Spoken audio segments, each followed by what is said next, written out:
मजलिस चाहती है कि मुसलमानों की एक क़यादत यहां से उभरे। मजलिस चाहती है कि मुसलमानों के मसाइल हल हो। मजलिस चाहती है कि यहाँ के मुसलमान आप अपने आप को तन्हा महसूस न करे। मजलिस चाहती है कि हमारा भी विकास हो। मजलिस चाहती है कि हमारे दरमियान में से बेरोजगारी का खात्मा हो। मजलिस चाहती है कि जब कभी बजरंग दल जैसे गुंडे ये गांव रक्षक मुसलमानों के गिरेबान से हाथ डालेंगे, उन हाथों को रोकने वाली क़यादत हम चाहते हैं। उस क़यादत को हम तैयार करना चाहते हैं। कोई साथ दे या न दे, इंशाअल्लाह ताला तुम अपने कदमों को आगे बढ़ाओ, अल्लाह तुम्हारे कदमों को बातिल ताकतों के सामने जमा देगा इंशाअल्लाह।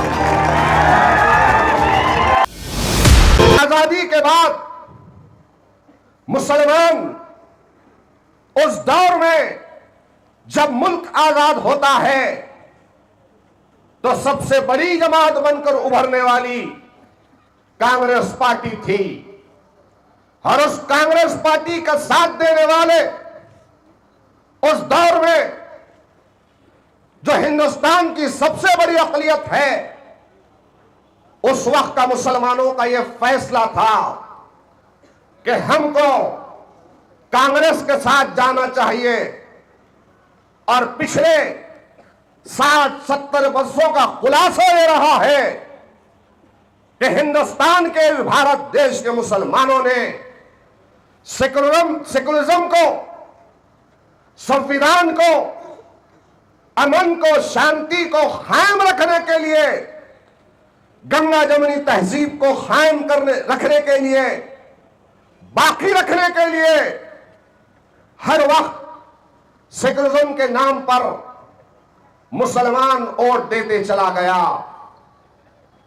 मुसलमानों ने हिंदुस्तान की आजादी के बाद पंडित जवाहरलाल नेहरू का साथ दिया तो इंदिरा गांधी ने आवाज दी तो मुसलमान इंदिरा गांधी के पीछे चले गए। इंदिरा गांधी के बाद राजीव गांधी आए तो राजीव गांधी का भी साथ मुसलमानों ने दिया। राजीव गांधी के बाद आप देखते हैं कि सोनिया गांधी हो या राहुल गांधी हो, हर एक को इख्तिदार की कुर्सियों पर बिठाने का इस मुल्क की सबसे बड़ी अक़लियत मुसलमानों का अहम रोल रहा। यह हिंदुस्तान की तल हकीकत है, इसे कोई तस्लीम करे या ना करे, लेकिन हर बार हर मौके पर किसी ना किसी तरीके से हिंदुस्तान के मुसलमानों को बीजेपी से डराया गया, तो कभी आरएसएस संघ परिवार से डराया गया, तो कभी फिरका परस्त जमात, शिवसेना, बजरंग दल, इन पार्टियों से, इन जमातों से, इन तंजीमों से डराया गया। और नतीजा क्या निकला कि 2014 के आते आते फिरका परस्ती इस उरूज पर आ चुकी थी कि फिरका परस्त ताकतों ने 1-2 नहीं, 10-20 नहीं, हजारों की तादाद में जो कभी हिंदुत्व के नाम पर अभिनव भारत चलाने वाली तंजीम जो इस मुल्क में आरएसएस के नाम से जानी और पहचानी जाती है, आज हिंदुस्तान के गोशे गोशे में उनकी तंजीमें, उनकी शाखाएं हैं। किसी शाखा का नाम राम सेना है, किसी शाखा का नाम हिंदू महासभा है, किसी शाखा का नाम बजरंग दल है, तो कई नामों से आज हिंदुस्तान के कस्बे के अंदर आरएसएस ने अपनी शाखाओं को फैलाया है। ताज्जुब तो इस बात पर होता है कि 60-70 साल का वक्फा ये कम नहीं होता है, लेकिन फिरका परस्ती को रोकने में, न सिर्फ रोकने में बल्कि हिंदुस्तान के गोशे गोशे में फिरका परस्ती को आम करने वाली हिंदू तंजीमों को मौका अगर किसी ने दिया है तो कांग्रेस ने दिया है। कांग्रेस के लोग हमारी बात से इत्तेफाक करे या ना करे, लेकिन यह हिंदुस्तान की तल हकीकत है। बीजेपी जैसी फिरका परस्त जमात को शिवसेना जैसी फिरका परस्त जमात को, बजरंग दल जैसी तंजीम को, राम सेना, हिंदू महासभा, इन तमाम की तमाम फिरका परस्त तंजीमों को, इन जमातों को पैदा करने वाली कोक का नाम कांग्रेस पार्टी है।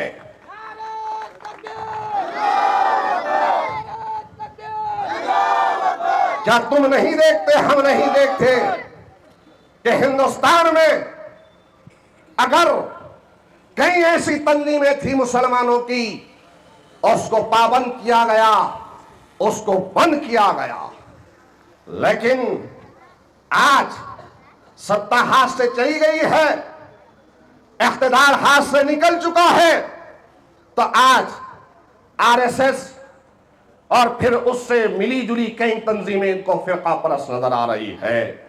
गौर करो, कांग्रेस के दर खरीद गुलामों, गौर करो, 2002 की नस्ल कशी जो गुजरात में हुई, जिसमें हमारी मां बहनों की इज्जतों को तार तार किया गया, मस्जिदों को तोड़ा गया, शहीद किया गया, हमारी अपनी तिजारत गाहों को खाक की ढेर में तब्दील कर दिया गया, कई नौजवानों को सरे और सीनों पे गोलियां चलाई गई, तो वहीं नंगा परेड मुंबई के रोडों पर, रास्तों पर कराया गया।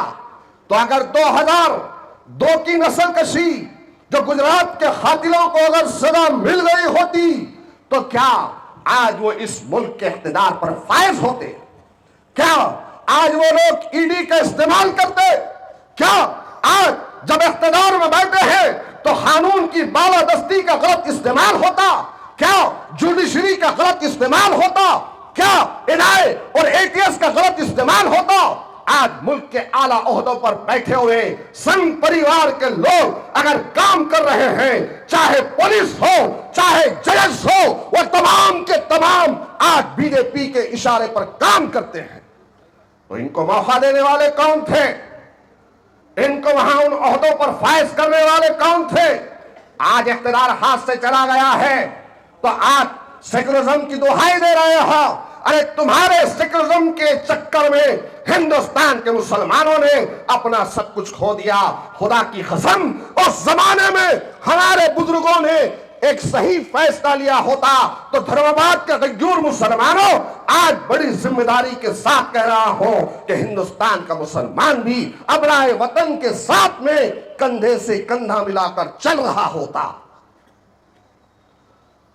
ये हमारी सियासी बेबसी का नतीजा है कि हमने उस वक्त फैसला नहीं लिया।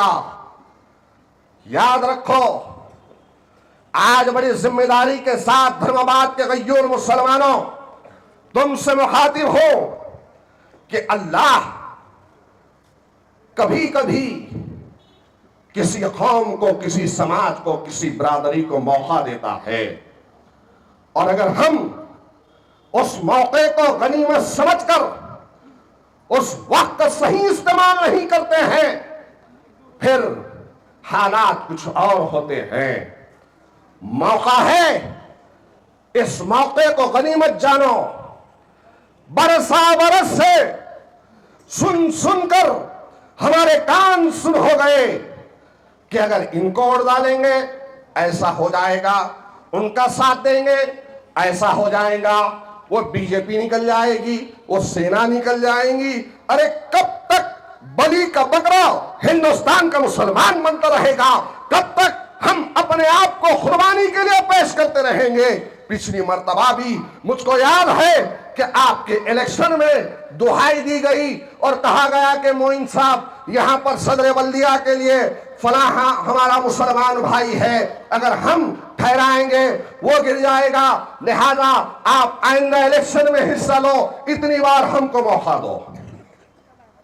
मजलिस पीछे हटी, लेकिन अब पूरी ताकत के साथ मजलिस इत्तेहादुल मुस्लिमीन धर्मवाद में हिस्सा लेगी। पूरी ताकत के साथ सदर बल्दिया का भी इलेक्शन लड़ेंगे, हमारे अपने काउंसिलर्स को भी लड़ाएंगे, हम हिस्सा लेंगे। याद रखो मेरे भाई, सियासत में अगर हम कमजोर होते हैं तो नतीजा उसका यह निकलता है कि ऐवानों में कमजोर लोग पहुंचते हैं या फिर वो लोग पहुंचते हैं जिसको आपकी तकलीफ का एहसास नहीं होता। अगर एहसास होता तो धर्माबाद के लालकुंटा गली हो, मौला अली नगर हो, समता नगर हो या फिर रतनाली हो, ये इलाके आज बुनियादी सहूलतों से महरूम नहीं होते। उन इलाकों में अच्छे रास्ते होते, लाइट अच्छी होती, बच्चों के लिए बालवाड़ी से लेकर 10वीं और 11वीं के और 12वीं के जूनियर कॉलेज के लिए स्कूल और तालीमी इदारों का मरकज होता।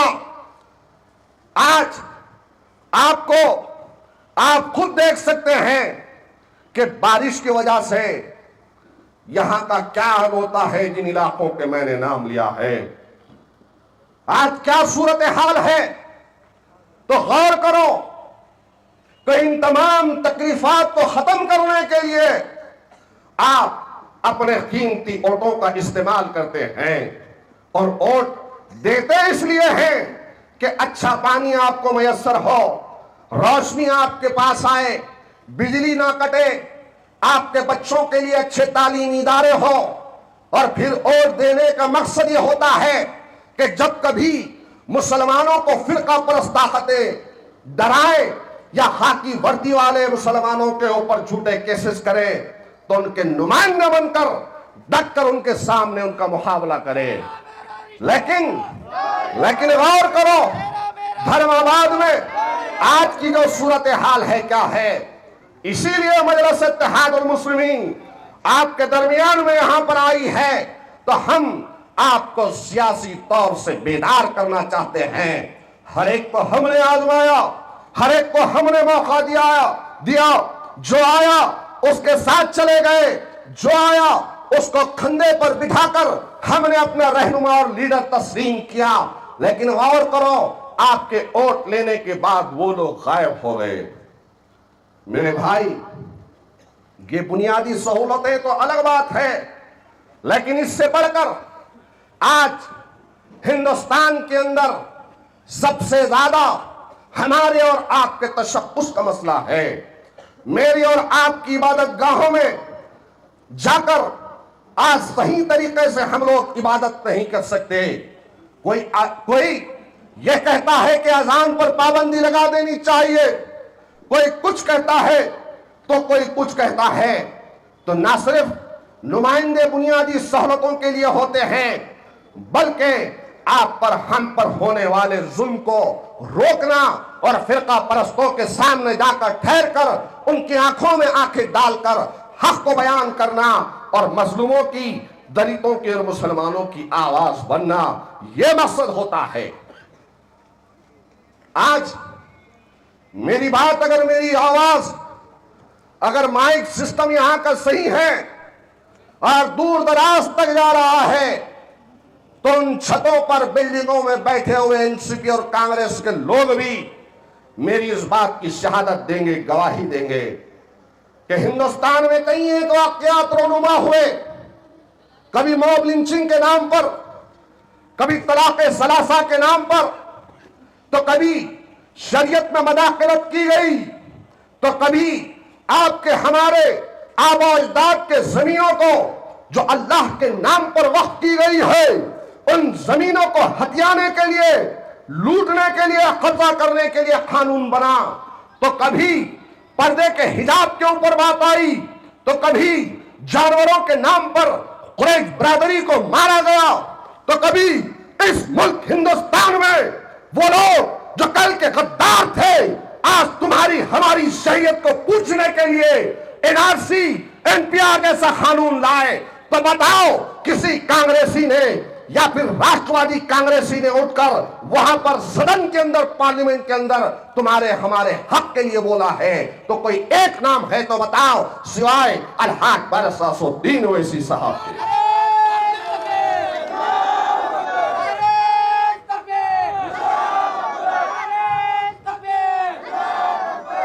कितने लोग हैं?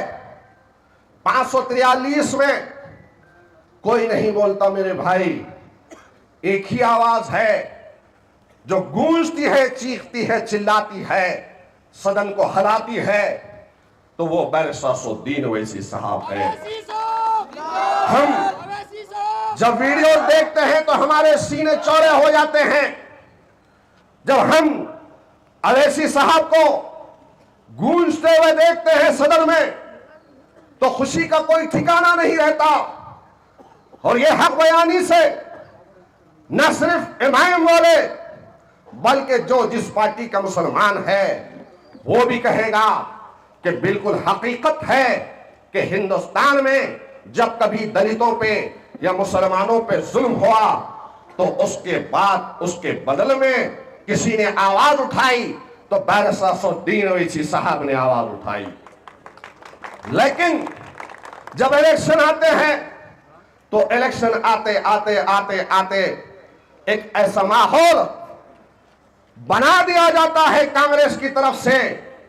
चंद घर खरीद गुलामों को पकड़ते हैं, उनकी जेबों को गर्म करते हैं और गली कूचों में मजलिस को बदनाम करने के लिए एक वावेला खड़ा होता है। फिर मजलिस फिरका परस्त जमात भी बन जाती है। फिर मजलिस इत्तेहादुल मुस्लिमीन बीजेपी की बी टीम बन जाती है। फिर मजलिस के ऊपर इधर उधर के इल्जामात लगना शुरू होते हैं।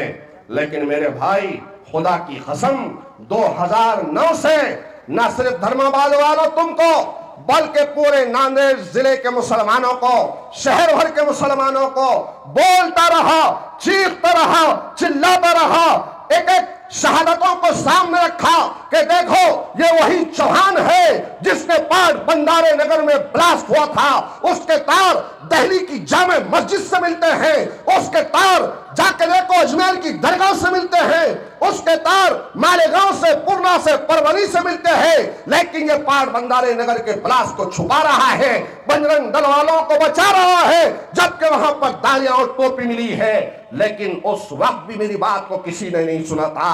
तो 2009 से हर बार मुसलमानों के दरमियान में आकर आगाह करता हूं, उनको समझाने की कोशिश किया, किसी ने मुझे समझा नहीं। लेकिन क्या आज तुमको नजर नहीं आता कि आज वही अशोक चौहान जिसके बाप को मुसलमानों ने इस हिंदुस्तान के अहम ओहदे पर बिठाया, इस मुल्क का गृह मंत्री बनाया, आज उसकी बीवी को जिताया, उसकी बेटियों को जिताया, उसको जिताया, उसको इस आपके खुद के रियासत का वजीर आला बनाया, एमपी बनाया, एमएलए बनाया। क्या आज वो तुम्हारे साथ में है? क्या वो बीजेपी में नहीं गया? अरे हम पर उंगली उठा रहे थे, हम समझा रहे थे, तो हमारी बात को किसी ने नहीं सुना। लेकिन देखने वालों देखो कि अल्लाह ने उजागर किया, अल्लाह ने इनके नकाबों को निकाला।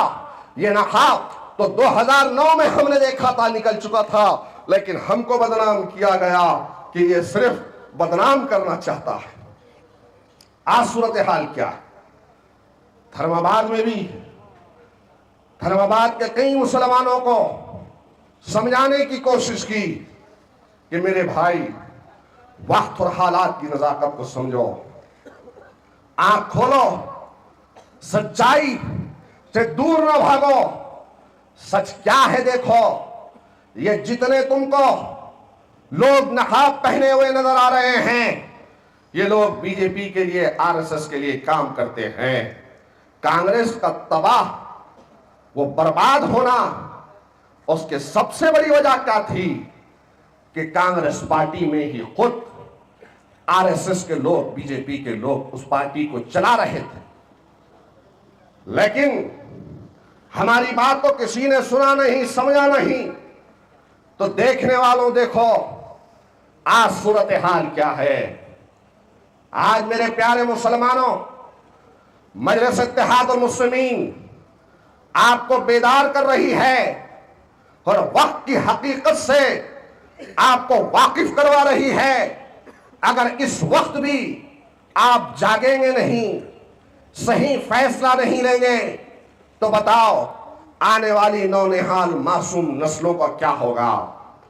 बहुत जिंदगी, ताबना जिंदगी तुमने देखी है, कई खतरात तो तुमने झेला है, उड़ती हुई बस्तियों को तुमने देखा राख की ढेर में तब्दील होते हुए, तिजारत गाहों को देखा, तुम्हारे नौजवानों को बम धमाकों के नाम पर जेल में डाला गया। 10-20 वर्ष 30 वर्ष तक केस चलता रहा, जेल की सलाखों में रहे, और फिर 20-20 वर्ष 30-30 वर्ष के बाद में इनाई कोर्ट हो, मकोका कोर्ट हो, उनको बाइज्जत करती है।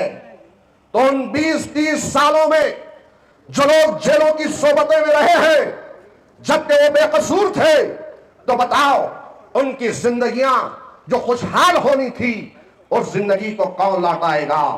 गौर करो, सबसे ज्यादा फसादात अगर किसी के दौर इख्तिदार में हुए हैं तो कांग्रेस के दौर इख्तिदार में हुए हैं। सबसे ज्यादा काले कानून को बनाया गया तो कांग्रेस के दौर इख्तिदार में बनाया गया।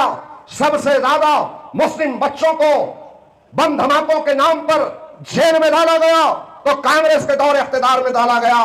तालीमी पसमानदगी या तालीम से दूर रखने का अगर किसी ने काम किया तो कांग्रेस ने काम किया। अगर तुमको तहफ्फुज़ात फराहम नहीं है, अगर तुमको रिजर्वेशन नहीं मिल रहा है, तो इसकी जिम्मेदार भी कांग्रेस है।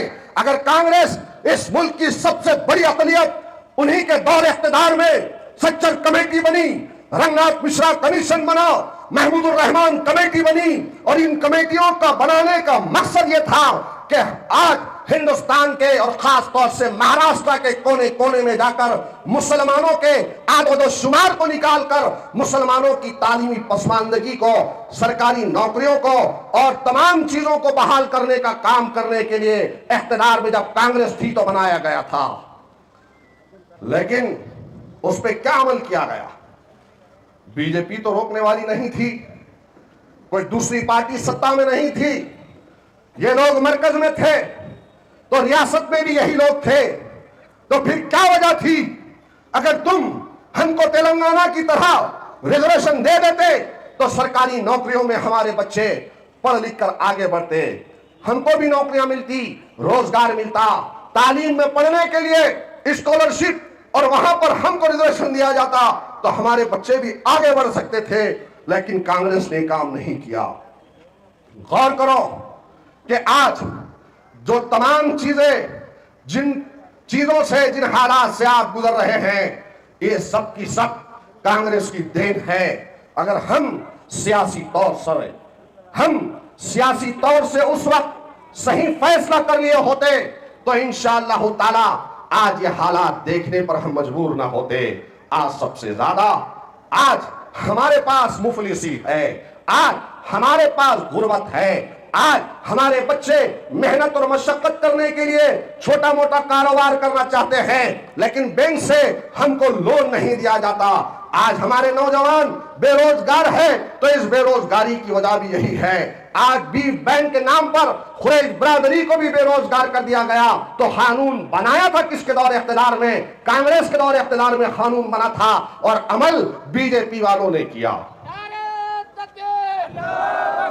इसीलिए मेरे भाई याद रखो, आज वक्त है हमारे पास। हर एक को हमने मुल्क की आजादी के बाद मौका दिया। 60 वर्ष 70 वर्ष कोई छोटा सा वक्त नहीं होता, और इन 60-70 वर्षों में हमने सब कुछ देखा है।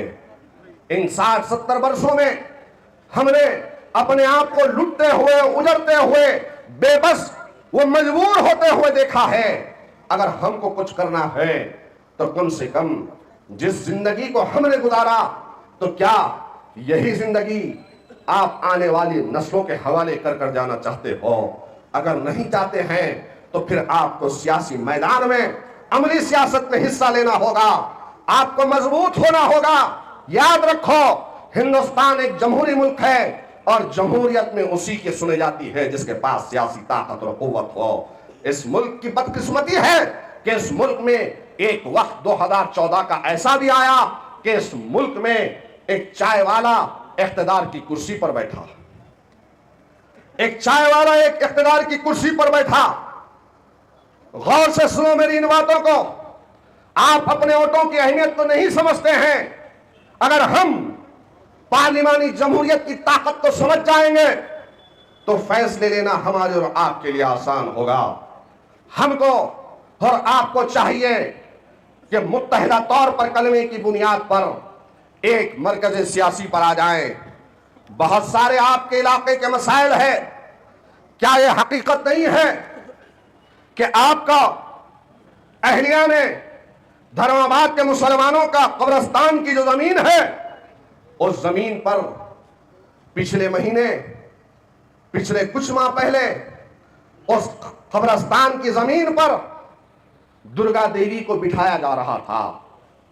लेकिन कुर्बान जाए आपके पास के उन नौजवानों को जिन्होंने विरोध किया और विरोध कर कर पुलिस स्टेशन में कंप्लेन की कि यह नहीं हो सकता कि यह कब्रिस्तान की जमीन है और यहां पर किसी दुर्गा देवी को बिठाने की कतई हम इजाजत नहीं देंगे।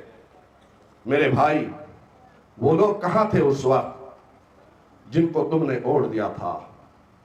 लड़ने वाले, भागने वाले कोई और है, आपके इबादत गाहों की हिफाजत करने वाले कोई और है। धर्माबाद का वाहिद आपका इलाका, आपका शहर ऐसा है जहां पर कई सौ एकड़ यहां वक्फ की अराजियात है, लेकिन वो अराजियात और वक्फ की जमीनें आपके पास नहीं है।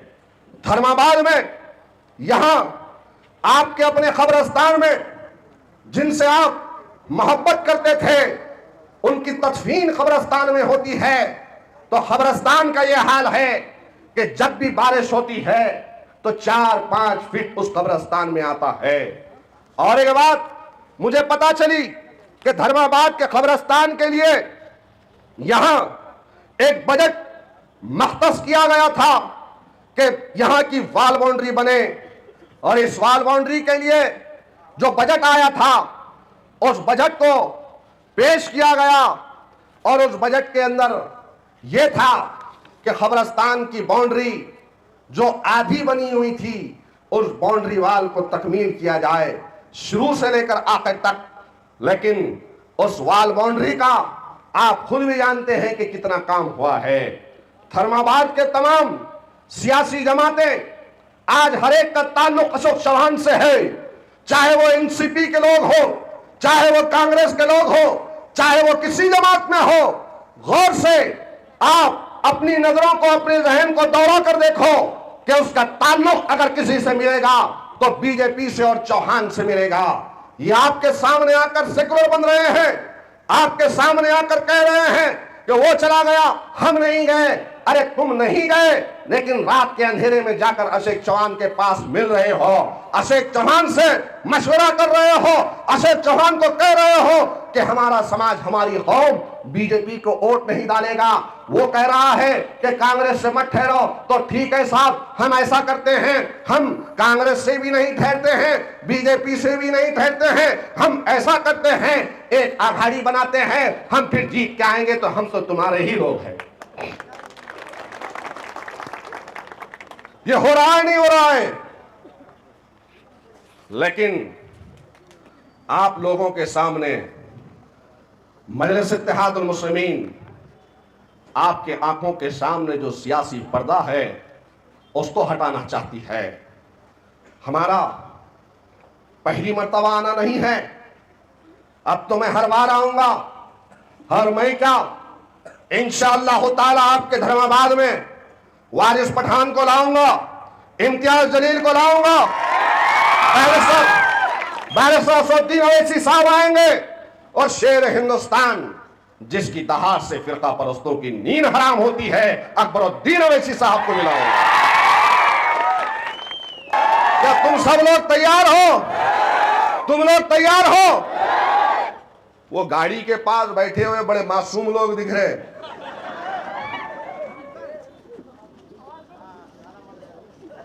थोड़ा जोर से बोलो, आप लोग भी तैयार है ना? क्या बात है, क्या बात है मेरे भाई कि आप इतने सुस्त क्यों बैठे हो? क्या मेरी बात गलत है? अरे हर एक की तरफ हमने मदद के लिए हाथ बढ़ाए, मॉब लिंचिंग हुई तो हाथ बढ़ाए कि कोई तो हमारा सहारा बनेगा, अजान को रोका गया तो हाथ बढ़ाए, कि कोई तो हमारी मदद करेगा। बुलडोजर से हमारे अल्लाह के घरों को, मस्जिदों को शहीद किया गया, तब भी हमने सेकुलर पार्टियों की तरफ देखा, लेकिन किसी ने हमारी तरफ नहीं देखा।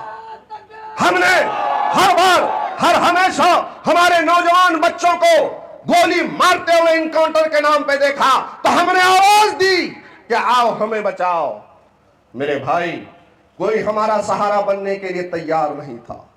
सदाएं दी बहुत हमने, सदाएं दी बहुत हमने करम वालों की बस्ती में, सदाएं दी बहुत हमने करम वालों की बस्ती में।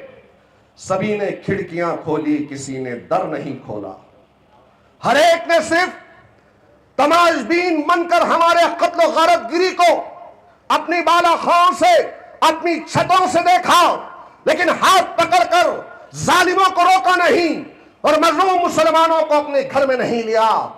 आज किस मुंह से आते हो हमारी तरफ?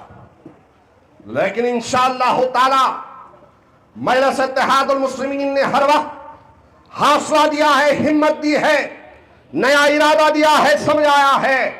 हम यहां भी आए हैं तो आप किसी की बातों में ना आओ। मैं इस मंच से आप तमाम को, इस स्टेज से, आज इस तारीखी जलसे से, वो लोग जो मेरी बातों को सुन रहे हैं या उन तक जो मेरी आवाज जाएगी, चाहे वो किसी पार्टी में हो, मैं, मेरी पूरी जमात उनको गले लगाने के लिए तैयार है। आओ, मजलिस इत्तेहादुल मुस्लिमीन का स्टेज आपके लिए है। मजलिस चाहती है कि मुसलमानों की एक क़यादत यहां से उभरे। मजलिस चाहती है कि मुसलमानों के मसाइल हल हो। मजलिस चाहती है कि यहाँ का मुसलमान आप अपने आप को तन्हा महसूस न करे। मजलिस चाहती है कि हमारा भी विकास हो। मजलिस चाहती है कि हमारे दरमियान में से बेरोजगारी का खात्मा हो। मजलिस चाहती है कि जब कभी बजरंग दल जैसे गुंडे, ये गांव रक्षक मुसलमानों के गिरेबान से हाथ डालेंगे, उन हाथों को रोकने वाली क़यादत हम चाहते हैं। उस क़यादत को हम तैयार करना चाहते हैं। कोई साथ दे या न दे, इंशाअल्लाह ताला तुम अपने कदमों को आगे बढ़ाओ, अल्लाह तुम्हारे कदमों को बातिल ताकतों के सामने जमा देगा इंशाअल्लाह।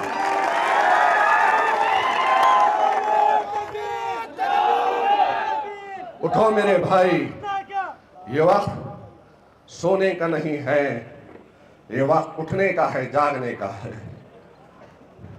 वो मर्द नहीं जो डर जाए हालात के खूनी मंजर से, वो मर्द नहीं जो डर जाए हालात के खूनी मंजर से।